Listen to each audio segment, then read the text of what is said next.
Welcome back to At Your Leisure. We're still out here at the North Springs Recreation Area, and we're here with the Wayne County Road Crew who's about to cook up our Thanksgiving dinner. But you might be asking, why is the road crew cooking our Thanksgiving dinner?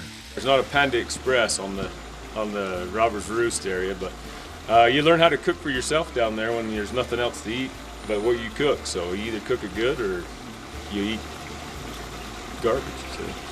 With a sense of validation for these guys' cooking skills, we'll let the road crew present their delicious 3-course Dutch oven meal.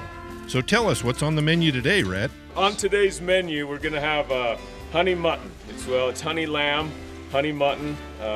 What we got is every year we support our 4-H and our FFA kids in the community, and we go buy their stock as they take them to the shows and stuff like that. And we buy a couple of lambs and a pig every year from our local kids. But we got this honey lamb right here, and what we did is before we start, we put a little bit of honey in it, and then it takes about 3 hours to cook.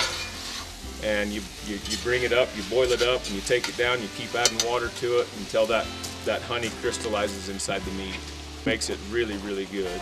And then we've got some Dutch oven potatoes. We put some bacon with some yellow and orange peppers in there, some sweet peppers in there.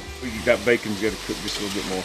And then we'll put the potatoes in, and when that goes into that juice and stuff, and then it kind of marinates all together, and it's great.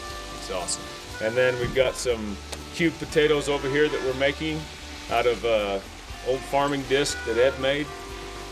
So anyways, it just kind of stirs in, and we put some seasoning on that. It's kind of some Italian seasoning with some Mediterranean seasoning, so it's really good. It takes a little while to cook, but it's really good. And then I've got an old Dutch oven that we're going to make some peach cobbler at the end for everybody out of an old Dutch oven that was handed down to me from a great friend of our family's. I use a yellow cake mix.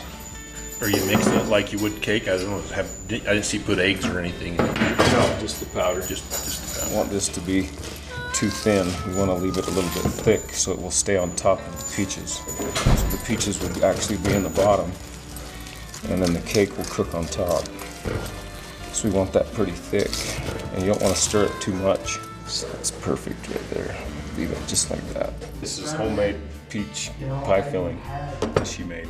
Spread that around, kind of let it set up a little bit. But now, see, what I'm gonna do is I'm gonna sprinkle brown sugar all over the top of this right here.